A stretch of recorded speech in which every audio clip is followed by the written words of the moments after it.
Dobrý deň, dámy a páni, vítajte na dnešnej tlačovej konferencii. Témami konferencie budú aktuálne informácie z vodárenských a technických služieb, potom informácie o nových nájomných vzťahoch v nemocnici s poliklinikou, povieme pár slov o investícii v priemyselnom parku v Hlohovci a pán primátor ďalej bude rozprávať o aktuálnych informáciách z mesta, takže pán primátor, máte slovo, nech sa páči. Dobre, vítajte. Ja sa pokúsim na úvod teda len stručne tie hlavné informácie, potom bude priestor samozrejme pre vás, keďže vás je tu veľa, tak dneska budem ja kratší a budete mať viac priestoru vy. Tá základná informácia, ktorá asi Lhočanov poteší, dostali sme vlastne tento týždeň rozhodnutie Úradu pre reguláciu sieťových odvetví, z ktorého vyplýva, že Lhočania budú mať tento rok lacnejšiu vodu, keďže ideme dolu cenou. V prepočte na bežnú štvorčlennú domácnosť pri spotrebe 34 m3 na osobu a na rok tá ročná úspora robí okolo 23-24 eur. Čiže toto je prvá informácia v súvislosti s vodárňami. Samozrejme viete, že tu dlhodobo teda sa potýkame s problémami so zastaralým potrubím, s veľkými únikmi vody. Máme čísla za minulý rok, tie úniky nám ešte rapidne narastli až na takmer 46%, čo je v tejto chvíli ale pozitívne, keďže v decembri sme vlastne domontovali monitorovacie zariadenia na sieť, tak dneska vieme identifikovať tie prvé a najväčšie miesta. Prišli sme na to vlastne, že ten nárast minuloročný môže byť spôsobený. Ja teraz skúsim to vysvetliť jednoducho, aby som vás technickými vecami príliš akoby nezahltil.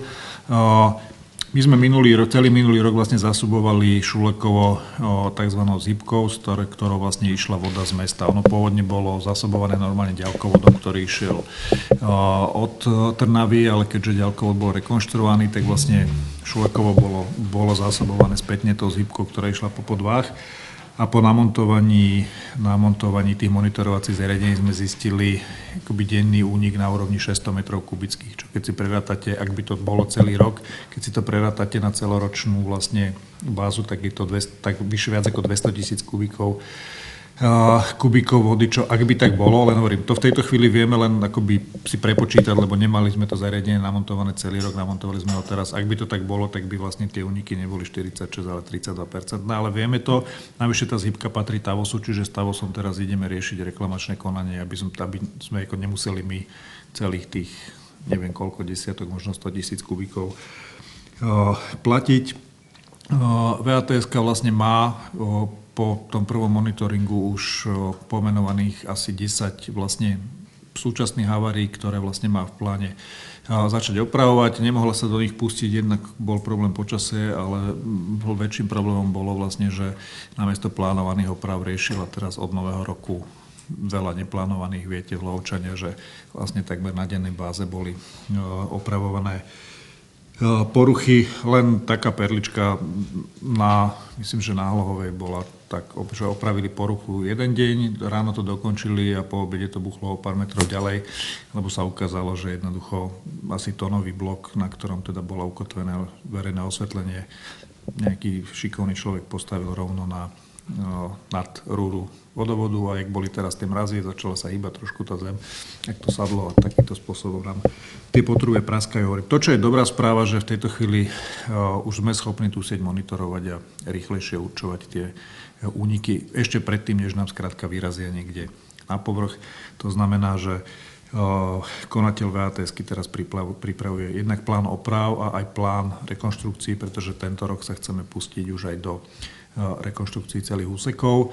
Pokiaľ ide o to, kde na to vezmeme, v decembri vlastne bolo dokončený odkúpenie podielu Saneky v mestskej čističke odpadových vôd, čiže v tejto chvíli aj čovku vlastne máme plne pod kontrolou, to znamená tých 81,5% tam má mesto, 18,5% tam má vodárenská a technická. My dnes vieme, že vlastne v čovke je v tejto chvíli na nejakých terminovaných účtoch uložených 1,4 milióna eur. Konateľ čovky má spracovať plán investícií pre čovku, aby sme vedeli, koľko z tých peňazí akoby musíme si alokovať na technickú obnovu čovky a tie zvyšné peniaze by sme chceli už tento rok začať investovať do tej siete. Čiže nemusíme v tejto chvíli ani zaťažovať rozpočet mesta, ani čakať na výzvy, na ktoré síce sa pripravujeme, ale kto vie, kedy výjdu, čiže z týchto peňazí začneme riešiť vodu. Čiže toto sú informácie k vodárenskej a technickej. K nemocnici s poliklinikou, viete teda, že dlhé roky tá budova nejakým spôsobom vyzerá, lekári odtiaľ odchádzajú. Bolo to spôsobené tým, že vlastne celá tá budova polikliniky až na to malé krídlo diagnostického centra, ktoré patrí tej spoločnosti Nemocnica s poliklinikou SRO, tak celá táto naša budova vlastne mala ju táto spoločnosť najmä. My tam máme 49%, žiadnu manažerskú kontrolu a vlastne tým pádom nebolo v našich silách čokoľvek s tou budovou robiť. My sme dostali koncom novembra výpoveď z nájomnej zmluvy od tejto spoločnosti, ktorá dobehne k 1. marcu. Čiže na jednej strane nám spadne na hlavu akoby objekt, do ktorého sa veľmi neinvestovalo dlhé roky. Na druhej strane ja to beriem v tejto chvíli ako príležitosť, že keďže to bude mať naspäť u nás v majetku, môžeme začať do tej polikliniky investovať. Takže keď to celé prebehne, lebo hovorím, do konca februára ešte vždy môžu tú výpoveď z nájmu stiahnuť, ale už prebiehajú vlastne rokovania o prebratí tých zmluvných záväzkov, majetku a tak ďalej. Takže po tom 1. marci, ak to dobehne, tak začneme pripravovať rekonštrukciu jednak areálu, jednak tej budovy. Ja si viem predstaviť, že tento rok hneď na jar vieme trošku civilizovať ten areál, pokosiť tam, pohrabať listie, možno nejaké lavičky vymeniť a podobne. Viem si predstaviť, že ešte tento rok by sme sa vedeli pustiť aj do výmeny okien zateplenia a možno na jar budúceho roku do rekonštrukcie tých spoločných priestorov čakárne a sociálnych zariadení.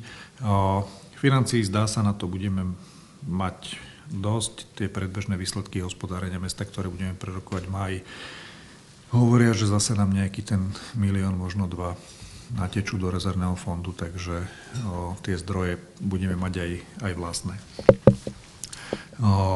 Pokiaľ ide o tú novú investíciu v priemyselnom parku, tu vás poviem vám rámcovo teda, o čo ide. Tu vás poprosím ešte o trpezlivosť vzhľadom na neukončenosť akoby rokovaní nejakých zmluvných.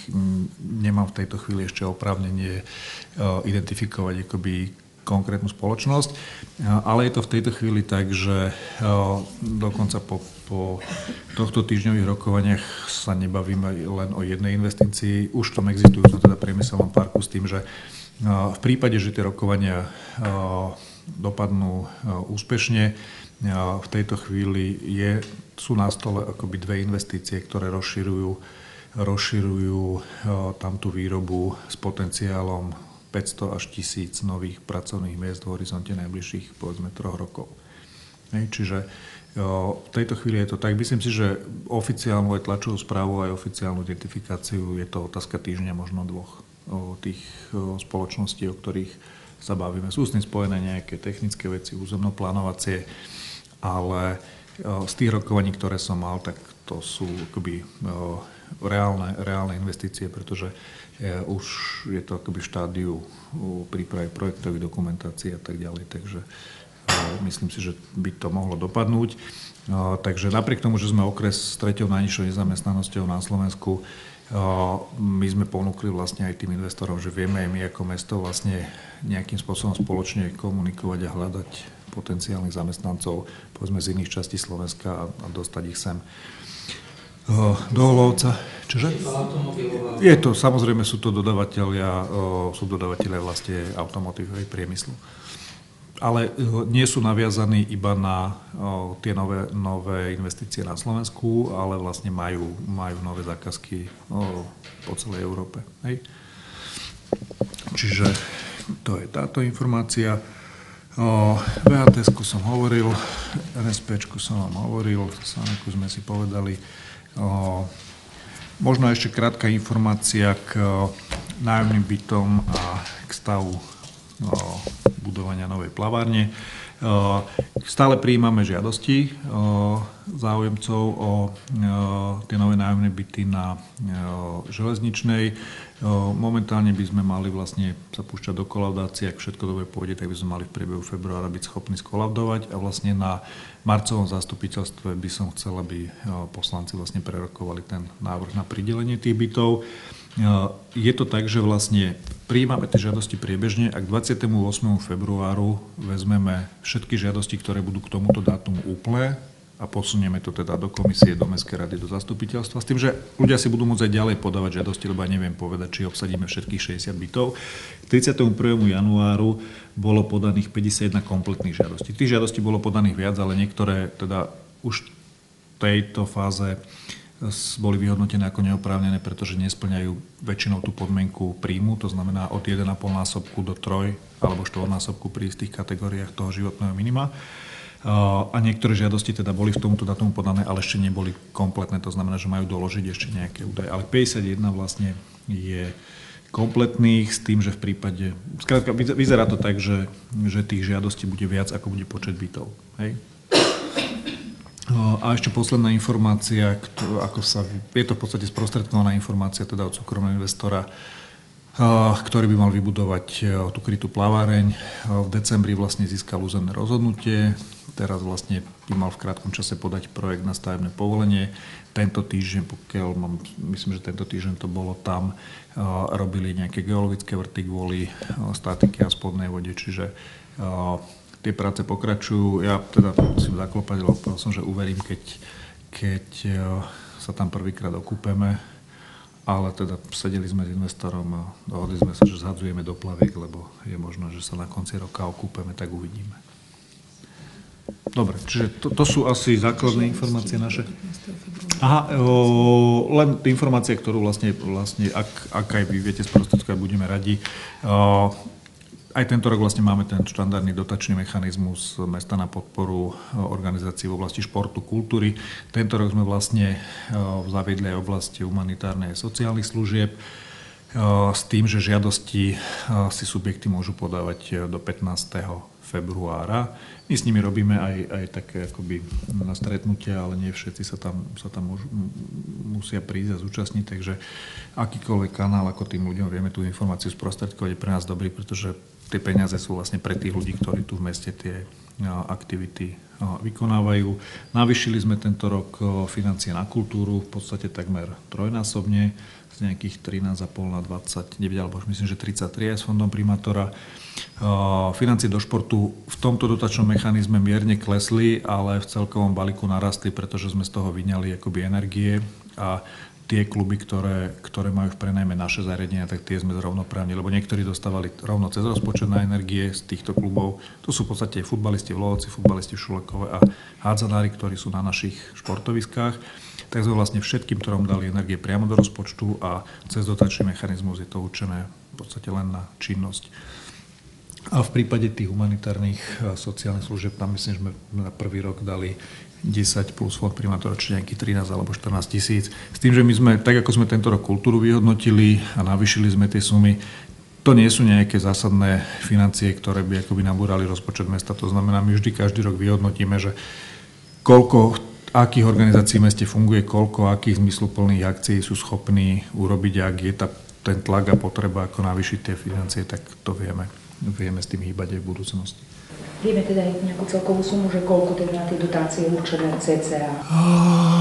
Nemám tu rozpočet, ale vieme vám to poslať potom do mailu. Dobre, z rozpočtu sa dajú vyťahnuť vlastne, to sú 6 sum, 3 sumy sú vlastne v kompetencii mestského zastupiteľstva, 3 sumy sú vlastne cez fond primátora.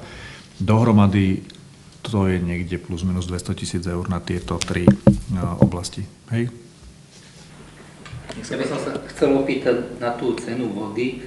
V podstate aj Trnavská a iné vodárenské akože na oko znižovali cenu vody, ale zaviedli tam tie paušálne poplatky. Chcem sa opýtať, že či garantujete tú nižšiu cenu aj v prípade týchto zarátania týchto paušálov? No to si tam nedala vodárenská spoločnosť, jednoducho tak v tejto chvíli zmenili zákon, že tá cena vody dneska je postavená tak, že máte tú fixnú platbu podľa akoby odberu a máte tú variabilnú zložku.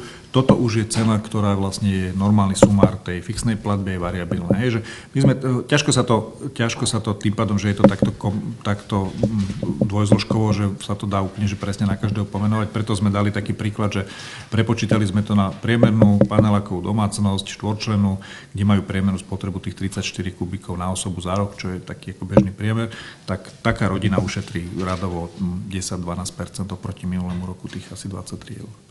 Hej? A to bol návrh vodárenskej na to znižené, lebo ako tak počúvam, vodárenské Áno, aby sme sa rozumeli, my samozrejme musíme požiadať vlastne každý rok o aktualizáciu URSO a my do toho môžeme, tam je taký komplikovaný vzorec na výpočet tej ceny vody a my do toho môžeme dať len reálne čísla. A tým, že vlastne išla dolu cena TAVOSu, to znamená, toto bola presne moja prvá otázka konateľovi, že veď ale prídeme radovo o 200 000 na príjmovej stránke.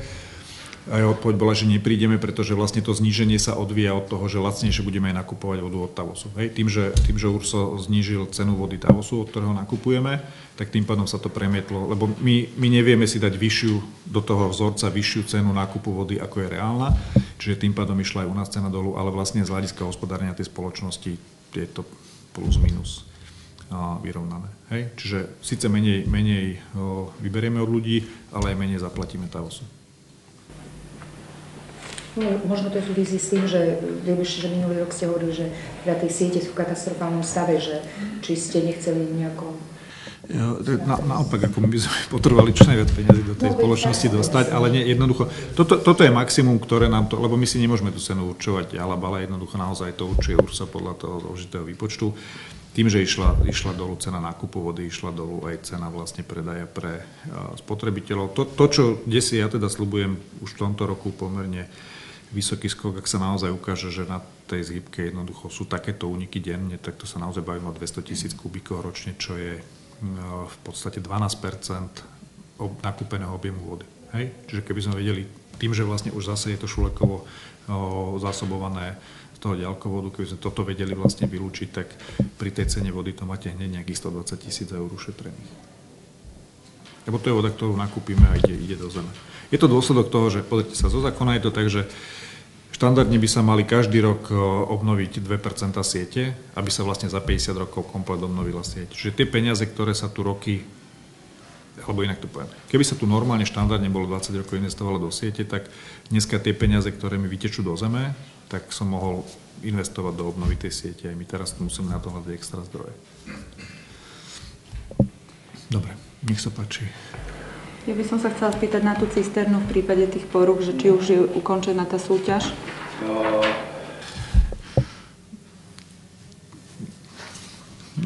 Aby som to slušne povedal na tému verejného obstarávania, premýšľam, že ako to povedať.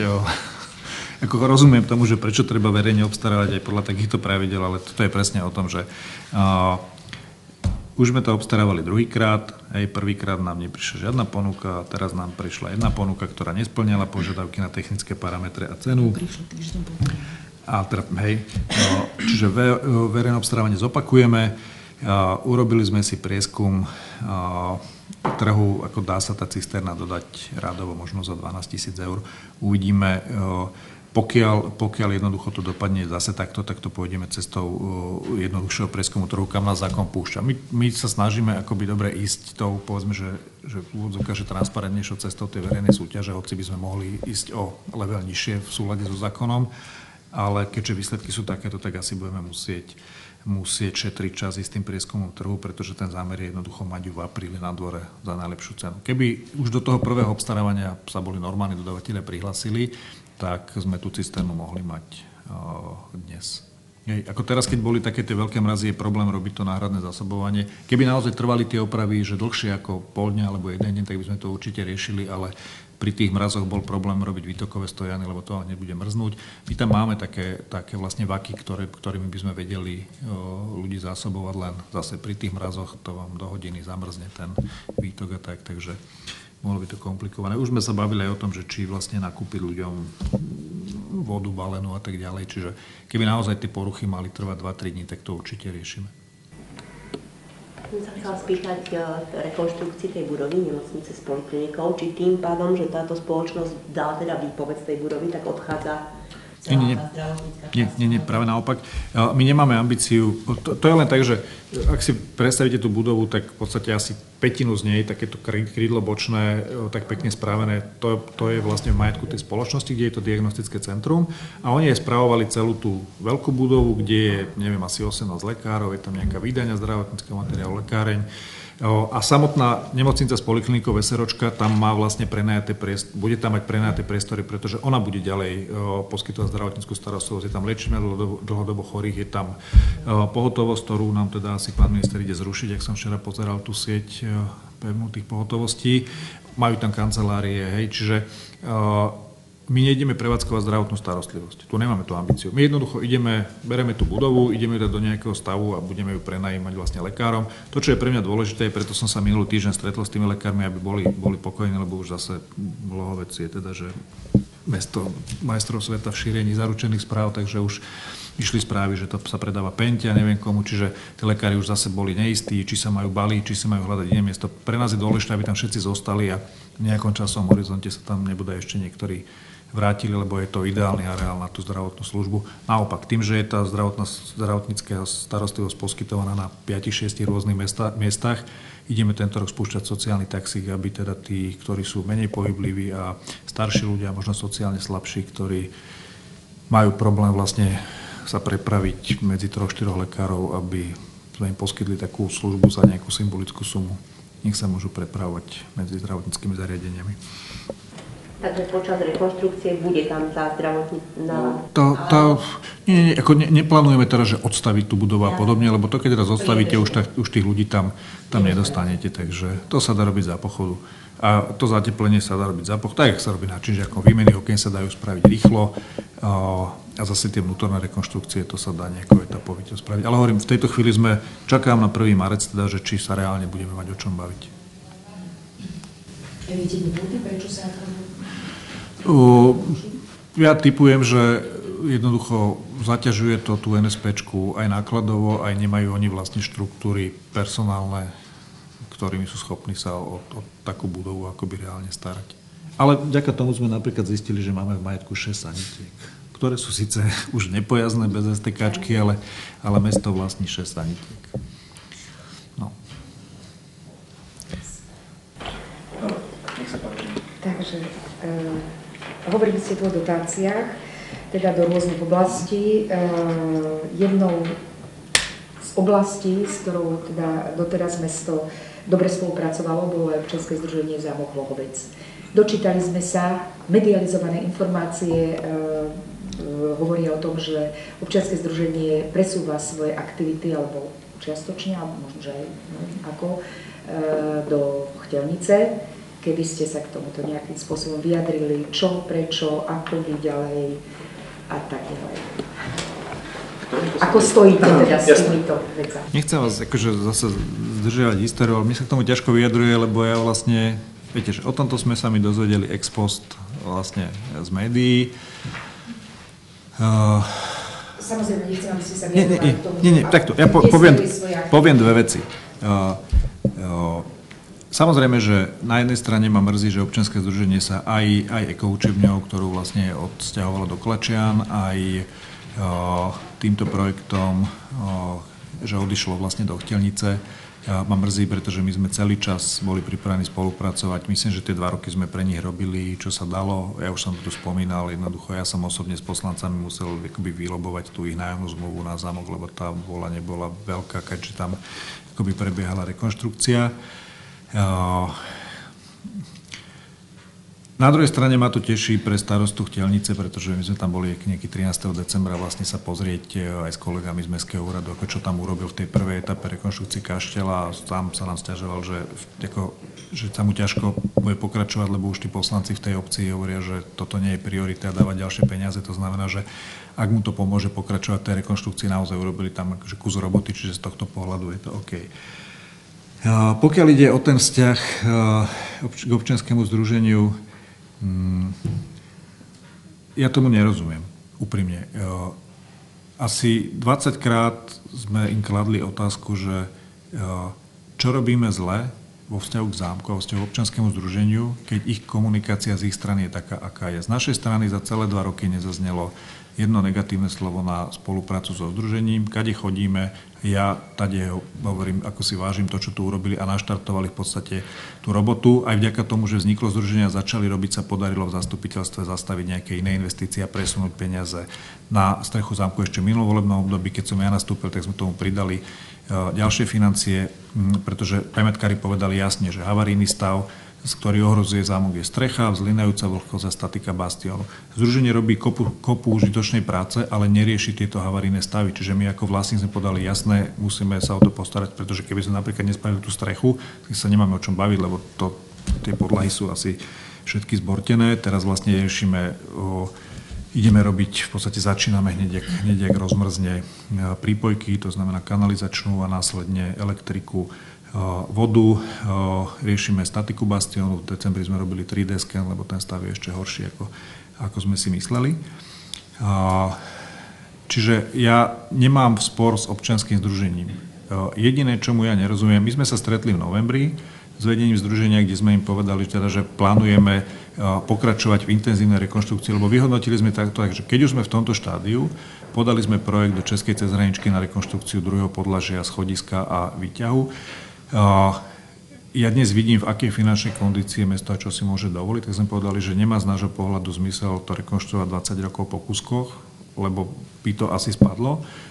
Povedali sme, poďme to skúsiť urobiť, dobre, mesto si to v tejto chvíli berie tú zodpovednosť na seba a chceli by sme do konca roku 2018 urobiť rekonštrukciu zámku takú, že bola by polovica zámku zrekonštruovaná, celé nádvorie, čas fasád, aby jednoducho sme vedeli zo zámku spraviť ako regulérny ťahák pre turistov. Jednak pre Hlavčanov, ale keď sem chcete dotiahnuť pár desiatok tisíc ľudí, tak to sa nedá len na potenciál. Hej, oni musia už niečo vidieť. Čiže my sme v novembri jednoducho sme sedeli s vedením združenia, povedali sme im, že takáto je naša úvaha. Na to myslím, že pán nový podpredseda združenia sa ma spýtal, že ako vidím úlohu OZ Zámok. Na to ja som povedal, že necítim sa oprávnený im rozprávať do ich činností, keďže som vlastne za 3/4 roka nedostal odpoveď na moju žiadosť o vstup do združenia. Čiže radi sa s nimi o tom porozprávame, ale musia to oni povedať. S tým sme sa rozišli. 1. decembra, keďže som sa dozvedel, že majú valné zhromaždenie, som ich poprosil, či by som nemohol dostať 10 minút, že im tam prídem porozprávať, aké sú plány mesta vo vzťahu k rekonštrukcii zámku. Odpoveď bola teda, že na to nie je priestor, takže my sme ich pozvali sem. Na ďalší týždeň, myslím, že 7. decembra sme tu sedeli s časťou OZ-ka, bol tu riaditeľ múzea, s ktorým vlastne spolupracujeme, keďže tam budú expozície múzea. A 2,5 hodiny sme sa bavili na tému teda, že čo my chceme robiť so združením, prečo vlastne Eko učebňa dopadla tak, ako Eko učebňa dopadla a 10-krát sme sa pýtali teda, že čo robíme zle, keď tá odozva OZ-ka vo vzťahu k mestu je taká, aká je. Nedostali sme na to žiadnu odpoveď.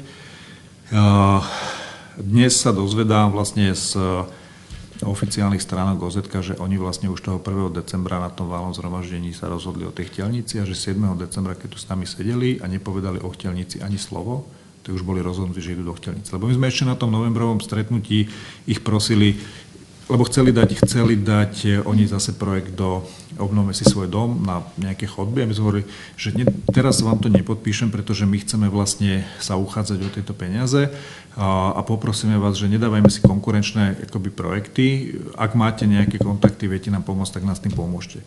Dnes sa dozvedám, že podali vlastne projekt na chtielnicu. Ako majú na to samozrejme sveté právo, ale tak buď nám ide o obnovu toho zámku, alebo nám nejde o obnovu toho zámku. A opakujem, ja tomu nerozumiem. Ja v tejto chvíli, a hovorím to tu verejne, poviem to aj na zastupiteľstve, akoby ponúkam pani Kvantovej, sadnime si v Lovskej televízii na normálnu debatu, my dvaja, a povedzme si teda, že kde je problém, ako to vnímajú. Možno my robíme niekde chybu, ja tomu nerozumiem. Naozaj, môžeme robiť my aj chybu v komunikácii, neviem, len keď sa ich 10-krát spýtam teda, že v čom robíme tú chybu, čo robíme zle, že teda chceme ísť ten zámok zrekonštruovať rýchlo, aby sa v tom, nech sa tam dá rozvíjať činnosť, nech sú tam zbierky, nech tam môžu OZ-ka, jedno, druhé, tretie robiť veci, nedostaneme odpoveď. Keď sa spýtame, že čo robíme zle vo vzťahu k OZ-ku, keď sme teda im dali nájomnú zmluvu, aj keď sme išli do rizika, dostali dotácie, ktoré požiadali, nedostanem odpoveď. Čiže ja to naozaj neviem. Ja nemám žiadny problém akoby s OZ-kom, nevedím s nimi žiadnu vojnu. Tej ich komunikačnej línii nerozumiem, pretože bez toho, že by som teraz akoby vyzdvihol svoje zásluhy, myslím si, že tu nebol primátor doteraz predo mnou, ktorý by reálne čosi pre ten zámok akoby urobil. My sme v reále vytvorili priestor pre fungovanie OZ-ka na zámku, preinvestovali sme 400 000 do strechy a ideme pokračovať s tým, že na konci dňa to budú možno 2 milióny eur z mestských peňazí, ktoré do toho zámku by sme vedeli investovať. Čo je na tom zle? Možno na tom niečo je zle. Nech mi to povedia, vysvetlia. Rád s nimi o tom sa budem baviť. Oni ma nepozvali jedinýkrát medzi seba sa baviť. Ja som ich za tie 2 roky sem pozval 4 alebo 5 krát. Teraz sa bavím nielen o predsedničke združenia, ale o všetkých členov združenia. Hej, čiže neviem, v tejto chvíli naozaj ponúkam, sadnime si, ja ako štatutár mesta, pani Kvantová ako štatutárka združenia v Lvovskej televízii, povedzme si, ako to vnímame, kde je problém, čo sa pre ten zámok dá urobiť, čo sa dá spraviť pre spoluprácu so združením. Nech si na to Hlohovčania spravia názor sami. Mne sa nechce púšťať do nejakých, že facebookových a neviem akých a náhľaveckú debát. Považujem to za mrhanie časom a energiou. Mrzí ma len, že, a teraz to akože neberte osobne, že keď už akoby vychádzajú aj vaše akoby mediálne výstupy, kde jednoducho niekto povie na mesto niečo, tak by som očakával, že mesto dostane aspoň priestor k tomu niečo povedať. Hej. Môžem ešte? Vy ste teraz povedali, že ten projekt OZ Obnosí svoj dom vnímate ako konkurenčný projekt. Oni to prezentujú tak, že keďže im nebolo umožnené podať túto žiadosť a zamestnávať ďalej ľudí z úradu práce, tak išli proste podať tú žiadosť niekam inám. Prečo to vnímate ako konkurenčný projekt? Vy ste nepodávali žiadosť o tento Obnosí svoj dom. Vy ste medzihraničnú spoluprácu. My sme podávali aj žiadosť do Obnosí svoj dom. Ja som podával žiadosť, dneska vidím, že tam nie je zaradená, čiže teraz vlastne komunikujem s Ministerstvom kultúry, že kde sa stala akoby chyba. Ak sa stala chyba na našej strane, tak to budem riešiť smerom dovnútra mesta. Myslel som v zmysle toho, že toto je nejaké, myslel sme to konkurenčne v tom zmysle, že oni chceli podávať takisto na zámok. Ja som povedal, že nemá zmysel, oni hovorí, že do iného programu, že nemá zmysel dávať na jeden objekt. Hej. V tejto chvíli konkurenčný to vnímam tak, že naozaj my sme ich prosili, že ak jednoducho majú tam akoby nejaké dobré vzťahy, že keby nám vedeli pomôcť získať tie peniaze, ale hovorím, majú na to samozrejme právo podať ten projekt kedykoľvek, na čokoľvek, pokiaľ jednoducho majú súhlas vlastníka tej pamiatky. No a vy ste ten súhlas nedali, ale podľa toho, čo tu čítam od pani Kvantovej, bolo nám jasne oznámené, že nemôžeme podať grant z MKSR. No ale na zámok nie, veď som vám to vysvetlil. Keďže ideme my robiť celkovú rekonštrukciu, jednoducho nie je technicky možné, aby vy ste mali jedného dodávateľa, ktorý robí celkovú rekonštrukciu zámku a po stavbe vám jednoducho pobehovali ďalšie 1, 2, 3 ako firmy. To sa nedá. Hej, ja som si zobral na svoje triko, že sme to OZ-ko tam pustili s tými 2 projektmi tento rok, hoci to bolo stavenisko a všetci mi hovorili, nerob to, lebo zákon, lebo riziko, niečo sa stane, je problém. Povedal som, dobre, keďže je to strecha a oni sú dole, tak to si ešte viem predstaviť, že ten režim sa tam dá nastaviť tak, aby tam nedochádzalo nejakým konfliktom. To znamená, vo chvíli, keď sa na streche robili práce, že zhadzovali škrydlá a podobne, tak jednoducho ľudia z OZ-ka boli vnútri. Keby sa tam čokoľvek stalo, tak idem do basy. Hej, toto som si ja zobral na svoje triko, to všetci vedeli. A jednoducho teraz, keď sa bavíme o celkovej rekonštrukcii, tak to jednoducho není možné, že máte tam vysúťaženého dodávateľa, ktorý rekonštruuje 3 podlažia a teraz niekde na prvom podlaží vám beha 35 nezamestnaných. Čokoľvek sa stane, má problém ten dodávateľ, má problémy. Toto oni vedia, vysvetľovali sme im to, napriek tomu to komunikujú takýmto spôsobom. Viete, to je o tom, že či chcete komunikovať akoby, že spoluprácu, alebo chcete komunikáciou vyvolávať stále nejaký konflikt napríklad medzi obyvateľmi mesta a nami. Podám len jeden príklad, akým spôsobom OZ-ko komunikovalo, že prečo nebudú vianočné trhy na zámku. Hej. V lete sme sa bavili a vysvetľoval som, robíme rekonštrukciu strechy, my dnes nevieme povedať, kedy sa tá rekonštrukcia skončí a kedy to bude skolaudované, preto vám hovorím, teraz tento rok nerobme žiadne akcie, pretože dnes vám poviem, že spustíte akciu a náhodou vám budem musieť v decembri týždeň pred akciou povedať, že prepáčte, ešte nie je skolaudované, nemôžem tam pustiť verejnosť. Hej? Od leta toto vedia. A potom na konci napíšu v decembri, že rokovali sme divne na dennej báze, ale mesto nám nedovolilo. Veď to je také, naozaj, že vyrábanie konfliktu tam, kde z môjho pohľadu neexistuje. Ja stále chcem len počuť, že prečo a čo robíme zle. Nedostal som doteraz na to odpoveď. Ja sa ešte predsa opýtam, a tú celkovú rekonštrukciu asi teda nechcete robiť z vlastného rozpočtu, ale tiež z nejakých mimo rozpočtových zdrojov. Aké žiadosti ste ešte dali, keď na tom ministerstve kultúry nie je tá vaša žiadosť? Ešte Skúsim to zopakovať, lebo už som to tu hovoril teraz asi pred 5 minútami, ale zrekapitulujem, aby sme sa rozumeli. Dnes máme podanú žiadosť cez hraničke Česká republika, Slovenská republika na celkovú rekonštrukciu druhého nadzemného podlažia, vrátane celého schodiska s výťahom. To je jeden projekt. V rozpočte na tento rok máme peniaze na vybudovanie tých 3 prípojok, doriešenie všetkých prieskumov, aj nových, ktoré budeme potrebovať kvôli fasádam. Vo chvíli, keď tejto veci budeme mať, a momentálne vlastne upravujeme ten pôvodný projekt z roku 2009, ktorý máme, lebo ho ešte rozširujeme aj o to krídlo, kde už sú dnes rekonštruované tie 2 miestnosti dolu vlastne, lebo to bolo len od schodiska po kaplnku. Čiže teraz vlastne ešte to rozširujeme o to krídlo, kde sú tie 2 miestnosti na všetkých 3 podlažiach a na prízemí ešte ideme budovať za kaplnkou sociálne zariadenia, lebo tie tam neboli. Termín je do, myslím, 17. februára majú vlastne projektanti predložiť tento upravený projekt. Budeme to napočítavať, pretože chcem prísť vlastne v čase schvaľovania výsledkov hospodárenia predposlancov a povedať náklady na to, aby sme v horizonte 2 rokov dorekonštruovali zámok do tejto podoby budú. A dnes to neviem povedať, či to bude 1,5 milióna alebo 2 milióny a poviem, stav rezervného fondu je takýto, toto sú investície, vieme si predstaviť, že, a zase neberte ma teraz doslovne, teraz hovorím, že 1 milión možno vie dať miesto zo svojich, 1 milión vieme zafinancovať z externých zdrojov úverových, pretože v tejto chvíli pri tomto objeme sa mi to zdá ako zmysluplné použitie aj úverových zdrojov, keď ten zámok staviam ako naozaj možnú investíciu z toho hľadiska, že sem príde veľa ľudí, ktorí v tom meste zase nechajú nejaké peniaze pre tých miestnych podnikateľov a podobne. Lebo ja aj tým podnikateľom hovorím, ja vám neviem pomôcť s vašimi malými biznismi, že vám tam 100 eur odpustím, vám tam 100 eur. Ja vám viem pomôcť tým, že vám sem donesiem investíciu, že tu bude 1000 ľudí zamestnaných s nejakým platom, že dokončíme zámok a príde vám sem 50 000 ľudí, ktorí vám sem donesú peniaze a už ich rozdistribujete po meste, ako viete. Čiže toto je ako normálny, regulárny plán. My sme v tejto chvíli ako vlastník zodpovedný za zákon. Hej? Čiže ak tam aj prišlo k nejakým akoby, že nezhodnám počas roka so združením, vyplynulo to len z toho, že my sme pri podpise zmluvy hovorili, čítajte zmluvu a správajte sa podľa nej. Oni sa žiaľ podľa nej nesprávali, čiže naozaj na jeseň to už došlo do takého štádia, že sme im pohrozili vypovedanie zmluvy, pretože zo zákona máme zodpovednosť my. Pokuty podľa pamiatkového zákona 100 000 hrozia nám, nie OZ-ku. Čiže to je celé. A na konci sme sa nejako utriasli, dokončili to. Prieskumy, ktoré mali predpísané pamiatkármi, že majú predložiť pred začatím akýchkoľvek prác, nie sú hotové dodnes. Ale dobre, OK, žijeme, len preto ja opakovane hovorím, nechápem tú ich komunikáciu voči mestu. Čo sme im my urobili? A možno sme urobili, len nech nám to povedia, lebo my to dodnes nevieme. Rekonštruujeme zámok, vytvorili sme pre nich priestor. Keď sme tu sedeli, mali sme v ruke ich stanovy. Máte v stanovách 20 činností. Len jedna z nich sú tie rekonštrukčné práce na zámku. Veď sa bavme o tom teda, že OK, tak rok a pol alebo 2 roky to budeme rekonštruovať. Nie je možné, aby tam ešte niekto ďalší vyvíjal túto činnosť.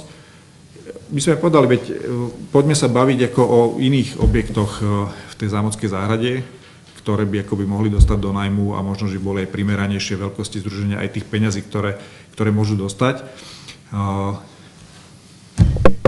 Ne? Odpoveď žiadna.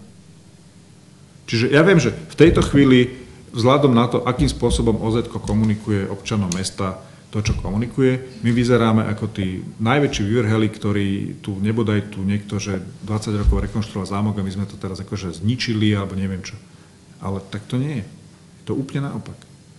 A opakujem, na x-krát opakovanú otázku, prečo to je takto z ich strany a čo robíme zle, sme nedostali odpoveď. Takto sme tu sedeli. Tu sedeli ľudia z mesta, tu sedeli ľudia zo združenia. A ešte jedna teda poznámka zásadná.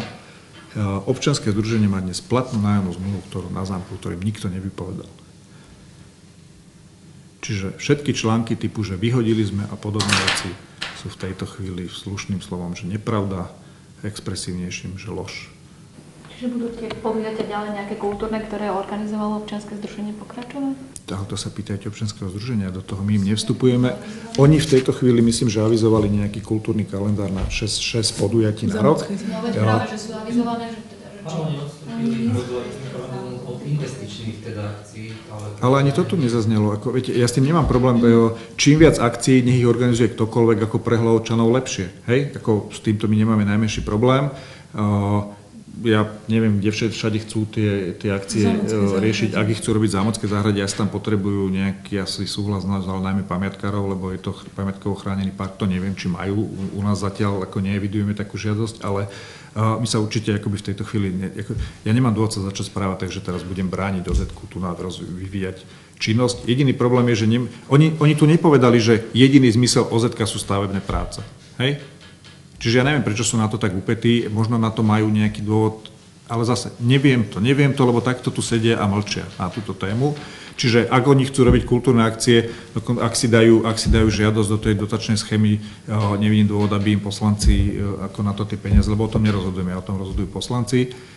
Nevidím dôvod na to, aby to nedali. Keď si dajú žiadosť do fondu primátora, to schválim. Dobre, budem už osobný, viete, že otvorenie ekoučevne v Empírovom divadle 30. novembra. Doneslo mi OZ-ko žiadosť do fondu primátora, že chceli by príspevok vlastne na túto akciu otvorenia ekoučevne v Empírovom divadle. Ja som tu žiadosť schválil, kolegyne na úrade teda za 2 dní pripravili návrh štandardnej zmluvy, tak ako majú všetci žiadatelia dotácie, kde v tej zmluve je napísané, že musia jednoducho odprezentovať mesto Hlohovec ako donora. A keď dostali ten návrh zmluvy, tak povedali, že takú zmluvu nepodpíšu, oni nebudú mesto prezentovať. A z úst OZ-ka na celej prezentácii ekoučevne nezaznelo mesto Hlohovec ani raz. Oni k tomuto povedali, že tú zmluvu dostali vlastne 1,5 hodiny cca pred začiatkom podujatia, už keď nacvičovali nástupy na pódiu a takéto veci, čiže videli ju len v mobile, nemali čas to riešiť. Keďže oni vlastne žiadali o peniaze na to, aby mohli zabezpečiť občerstvenie, do poslednej chvíle tú zmluvu, to ja len reprodukujem, čo povedali oni, do poslednej chvíle tú zmluvu nemali, tak si ho zabezpečili z dobrovoľných darov. Toto tvrdia oni. Čiže keď tá zmluva prišla, že teda tie peniaze im ponúkate, oni už de facto nepotrebovali, lebo dostali veci od darcov. To je presne ten rozmer, Klaudia, do ktorého sa ja nikdy nedám stiahnuť, pretože to není o tom, kto kedy, hej, ale nie je to tak. Ale toto je presne ten rozmer, ktorý ja nemám dôvod viesť OZ-kom takúto akože informačnú vojnu, či niečo bolo deň, 2, 3, 4. Hej? Takisto povedal, že nemali by problém tam povedať, že mesto im tie peniaze, áno, že spomenú vás tam. Inak to poviem. Toto hovoria, teda už to nemalo pre nich význam. To nie ide o to, že nás, ale to je o tom, že pre tú ekoučevňu mesto urobilo nejaké kroky. Hej? Ani pol slovom tam. Odprezentovali sa tam ľudia, ktorí s tým nemali, ale že zhola nič spoločné, hej? Že si tam ako Vúcka robí už politickú kampaň. Mesto, ktoré reálne v tej ekoučevni pomáhalo. Hej, že zvolali sme riaditeľov škôl, aby sme im povedali, že bude ekoučevňa na Koperníkovej, lebo tak sa dohodli s prednostkou. Prosím vás pekne, tu vám posielame, rozposlali sme všetkým riaditeľom škôl návrh vzorovej zmluvy medzi OZ-kom a školami o spolupráci. Povedali sme, podpíšte to. Ani pol slovom. Jediný, kto tam mestu Hlohovec zaďakoval, bol poslanec VUC, alebo teraz úradník VUC, pán Behul. Hej? A hovorím, kade my chodíme, tade hodnotíme pozitívne prácu OZ-ka, tú, ktorú tam urobili, a tejto komunikácii tu z nás na úrade nikto nerozumie. A keď sa ich na to otvorene spýtate, tak nedostanete odpoveď. Nevidím, ako my nemáme problém spolupracovať. Akurát, že v tejto chvíli hovoríme, tá spolupráca nie je nejaký čas možná v tej rovine stavebných prác, pretože to chceme normálne rýchlym krokom zrekonštruovať a jednoducho nie je možné to robiť takto naraz. Hej? Ja som si zobral na seba to riziko, že keď sú hore na streche akoby naši ľudia, dodavatelia, tak dolu nech sú oni a som sa modlil, aby sa nič nestalo. Ak vy tomu rozumiete, rád si to nechám vysvetliť, ja tomu nerozumiem, ale ja zase nie som dvakrát bystrý, takže možno je to moja chyba. Dobre, máte ďalšie otázky, nech sa páči. Ešte sme tu spomínali tú kultúru a také možno, že to sem až tak nepatrí, ale včera zasadala Komisia kultúry na margo nejakých podnetov na činnosť novej pani riaditeľky Mestského kultúrneho centra. kedy bude výsledok, či to bude Ja si nie som istý, že to bolo zasadanie kultúrnej komisie. Jednoducho pani riaditeľka vzhľadom na tie akoby informácie, ktoré zase po meste bežia, pozvala členov komisie kultúry, nech sa prídu pozrieť do MSKC a podebatovať. Myslím, že sedeli spolu do večera. Aké sú výstupy v tejto chvíli, neviem. To, čo ja vnímam, sú samozrejme dve veci. Jedna vec je, že za tie 2 mesiace, čo je pani riaditeľka vo funkcii, že absolútne viditeľné zmeny aj v tej programovej oblasti, povedzme, že napríklad tie tanečné večery pre osamelých, akože sme posunuli do trošku iného levelu, cez tú tančiareň, takú, že adekvátnu tomu priestoru Empiriové divadla, v ktorom sa odohráva. Alebo vy, čo chodíte do knižnice, tak na podobe detskej knižnice jednoducho vidíte, že zrazu tá knižnica môže vyzerať ako knižnica. Áno, mám aj ja spätnú väzbu, že tá komunikácia vnútro ako firemná nie je úplne ideálna, to riešime. A to má samozrejme 2 rozmery. Jeden rozmer je ten, že keď do nejakého stojaceho prostredia prídete s takýmito rýchlymi zmenami, tak to prirodzene vyvoláva odpor. A druhá vec je, že asi ani tá komunikácia zase zo strany pani riaditeľky nebola ideálna, ale toto riešime vlastne hneď od začiatku roka, ako som prišiel do práce. Aké bude to vyústenie, samozrejme uvidíme. Dobre? Ja som sa chcel ešte opýtať jednu vec. Vy ste už spomenuli voľby do VUC. Chcem sa vás v tejto súvislosti opýtať, že či máte nejaké ambície alebo plány s voľbami do VUC? Keďže sa snažím hovoriť pravdu, tak v tejto chvíli poviem, že nie som rozhodnutý. Uvažujeme o tom aj s kolegami, vlastne poslancami Fraštačanmi, že či sa do toho pustíme a ak áno, že ktorých 3 postavíme, ale definitívne rozhodnutie nepadlo. Môj súkromný názor v tejto chvíli, ktorý sa snažím akoby presadzovať, je, že asi by sme sa o to mali pokúsiť, pretože nech sa na mňa páni poslanci za Hlohovec vo VUC akoby nehnevajú, ale snažíme sa dopatrať akoby nejakej činnosti v prospech mesta Hlohovec a nedopatrali sme sa žiadnej. A pokiaľ sa bavíme o tom, že najväčším problémom mesta je doprava, ten hlavný ťah mestom, a to je cesta, ktorá patrí VUC, tak si myslím, že v tejto chvíli asi je dobré mať aspoň v tom regionálnom parlamente aspoň jedného človeka, ktorý tam reálne začne pre Hlovec niečo robiť. Aj keď je mi jasné, že 1, 2 ani 3 tam akoby zase neprehlasujú veci, ale v tejto chvíli mám že nulovú spätnú väzbu o tom, že by sa niečo dialo v prospech Hlovca. Čiže áno, uvažujeme o tom, definitívne rozhodnutie nepadlo. Ale na župana kandidovať odtiaľ to nikto nejde. To je isté, hej. Nepočulo sa ešte poslanca z Hlohovca vystúpiť v krajskom parlamente, chodiť pravidelne na zastupiteľstvo. To sme 2. Ale ako ukážku toho, že roky neriešia cestu hlavnú a potom prídu v lete minulého roka, že idú postaviť za 750 000, lebo predpokladám, že idú voľby, tak to treba. 6-prúdovú svetelnú križovatku Leopoldov Šulekovou na tej hlavnej ceste. A keď sa ich naši ľudia spýtajú, že dobré, a čo to bude znamenať z hľadiska priepustnosti dopravy, že nevieme. Projektant povie, že asi bude zapcháš pri výjazde z D1. A ešte sme sa spýtali, že už tam raz svetelná križovatka bola a po mesiaci ju vypli. Čiže keď aj teraz prídete na to, že ju máte vypnúť, tak z Leopoldova už nikto cez tých 6 prúdov nikdy do Hlovca neodbočí. Čiže sme sa na konci dohodli, že dajú spraviť prieskum vlastne priepustnosti tej celého hlavného ťahu od D1 až po koniec Hlovca výjazd na Nitru, až na základe toho budú robiť nejaké opatrenia. Čiže tá investícia sa zastavila. Samozrejme, že sú z toho ako nešťastní, lebo nestihnú dovoliť ako nejakú investíciu na tej ceste, ale než takúto, tak radšej žiadnu. Hej? A druhá vec je, že my chceme v apríli si dať urobiť ako vlastný, lebo ten prieskum sa robí september alebo apríl, lebo vtedy je tá zaťaženosť ako najväčšia. Teraz v zime sa to robilo nejakými prepočtami, čiže nechcem ja dopredu akoby, že znevažovať ten prieskum ľudskársky, ale my si chceme v apríli vlastne urobiť vlastný a potom sa začať baviť o tých opatreniach, keďže začali sme pri príprave územného plánu vlastne riešiť aj tú možné trasovanie toho druhého ťahu mestom a tak ďalej, lebo nechceme čakať, kým nám tu niečo spadne do lona. Zajtra vlastne máme tu na rokovanie so šéfom dopravy na okresnom úrade sídle kraja Trnavskom, takže pracujeme my zatiaľ priebežne na príprave nejakého normálneho riešenia. Ale teda, že s ľudskou je to tak, jak to je. Že najprv nič a potom 3/4 milióna utopiť v nezmyselnej križovatke. Z nášho pohľadu. Môžem sa ešte spýtať, keď teda riešime dopravu, tá lávka, čo sa týka cyklochodníka, v akom štádiu to je, či sa aj dočká? V takom štádiu, že vlastne pred 2 týždňami sedeli sme s tými ďalšími 5 obcami, keďže v tom RIUSe, ten regionálna integrovaná územná stratégia, ktorá vlastne je predpoklad pre čerpanie peňazí z IROPu, tam vlastne pre tento projekt s 2 lávkami a 5 miest bolo radovo nejakých 3,6 milióna eur. Nám to vychádzalo až niekde na 5-6 miliónov, celý ten projekt je s tými 2 lávkami v Koplotovce a Hlohovci. A nakoniec to skončilo tak, že v tejto výzve prvej, ktorá vyšla, je na celý Trnavský kraj 1,3 milióna.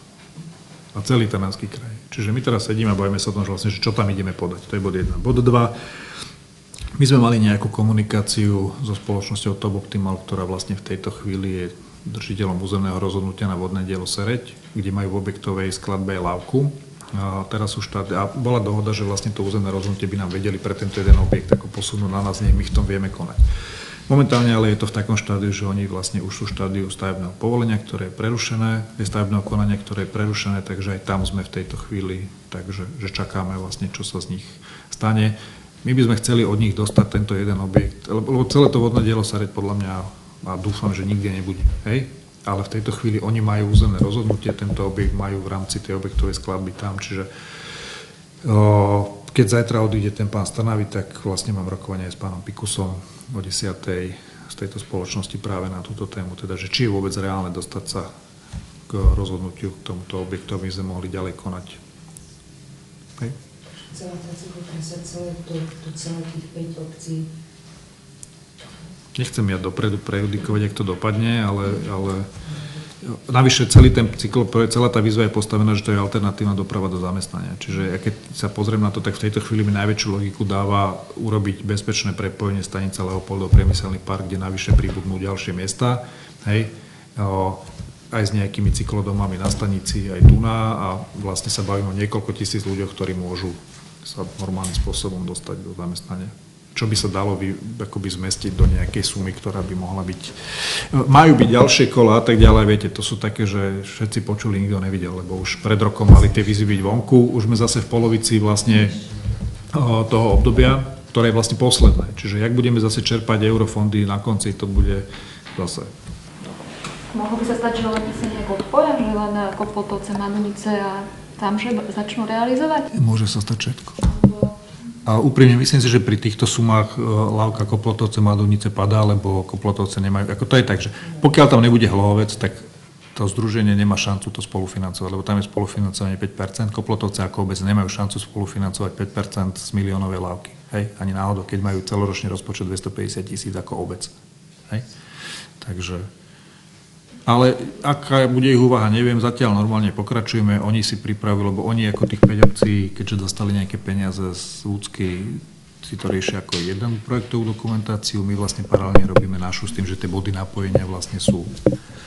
OK, my máme hotovú dokumentáciu, myslím, že teraz riešime územko. No ale celé je to naplánované ako jeden okruh, s tým teda, že my sme si sami akoby obstarali dokumentáciu a oni keďže na to dostali nejaké peniaze z Úcky, sme povedali, dobre, keď máte len pre obce, tak my si to zaplatíme sami tú dokumentáciu pre územné konanie.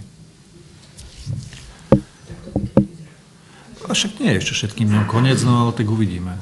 Ale viete zase, ako treba tie veci spustiť, nie všetky sa podarí dobehnúť, lebo za pochodu sa menia tie podmienky, ale sedieť tu so založenými rukami zase, keď náhodou to vyjde, tak nebudeme pripravení, lebo to väčšinou potom dopadne tak, že vyjde výzva za 2 mesiace, máte mať projekt aj so stavebným povolením, čo keď nie ste pripravení, sa nedá ani teoreticky stihnúť. Dobre, nech sa páči, ak máte ešte otázky. Možno by som sa vrátil k tej plavárni, či som vás dobre pochopil, keď teda všetko pôjde podľa plánu, tak do konca tohto roka bude získený? Z komunikácie s investorom je to tak, že pokiaľ vybavia všetko tak, že na jar začnú stavať, tak v decembri otvárajú. Hej? Čiže ak v marci uvidíte, že sa tam niečo robí, tak je to dobrá správa. Hej? Sú ešte ďalšie otázky? Ak nie sú, tak ďakujeme veľmi pekne. Či?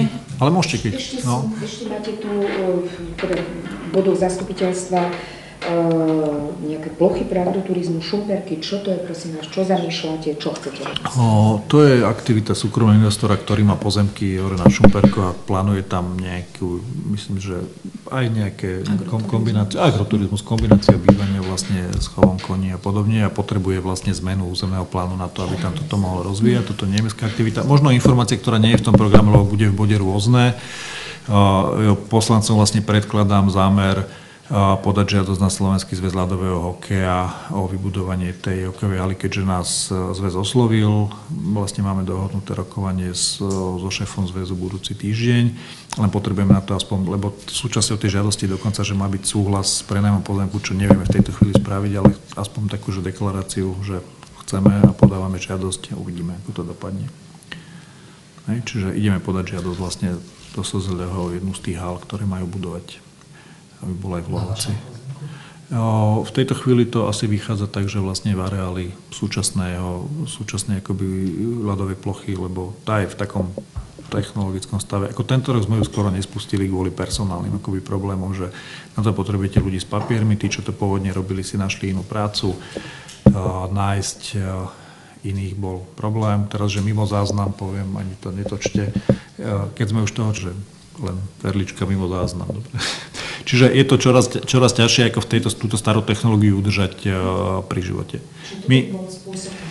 Presne tak, hej, že ako tam vlastne mať postavené niečo, čo je funkčné, čo v lete slúži vlastne ako, lebo ten princíp tej haly je taký, že vlastne to je presklená, jedna stena sa v lete dá otvárať, po rozpustení ľadu to v lete môže fungovať ako hala na florbal, basketbal, čokoľvek, sú tam akoby nejaké zázemie a princíp je taký vlastne, že samosprávy by mali poskytnúť akoby ten pozemok a zaviazať sa, že spravia nejakú infraštruktúru okolo, čo my máme, parkoviska a podobne, to tam je pri tom klzisku a tú halu vlastne postaví a bude prevádzkovať zväz. Čiže nebude to naša investícia, nebude to mať my na krku.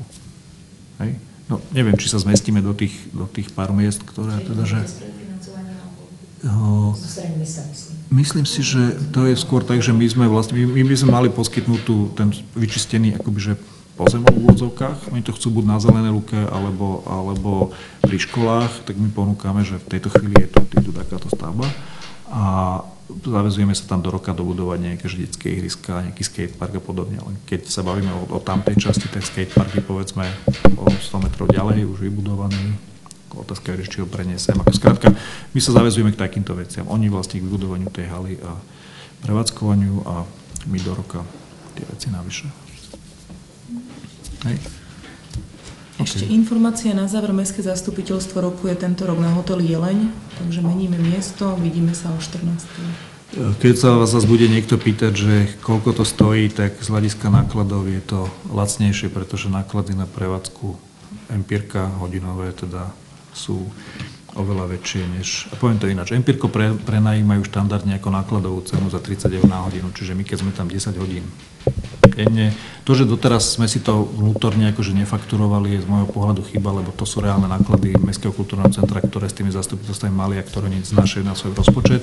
A tu máme vlastne priestory prenajaté za 120 eur vrátane DPH. No plus DPH, 120 z DPH vlastne na celé to jedno zastupiteľstvo. Hej? Čiže keď budem ťa aj vykonfrontovaný, že... Lebo ako vypočuli sme tých ľudí, ktorí hovoria, že chodiť hore do toho Empirka je pre nich náročné, napriek tomu, že je online prenos, tak dobre. Inde zase v nejakých normálnych priestoroch, pokiaľ nechcem ísť do škôl, kde je zase problém technikov, neviem, či tuto majú všetko dizajnované. Tak, ako je to teraz urobené, je tam nejakých 35-40 miest pre verejnosť, čo zase pri bežných zastupiteľstvách akoby stačí, takže budeme tam. Ďakujeme pekne. Dovidenia. Ďakujeme.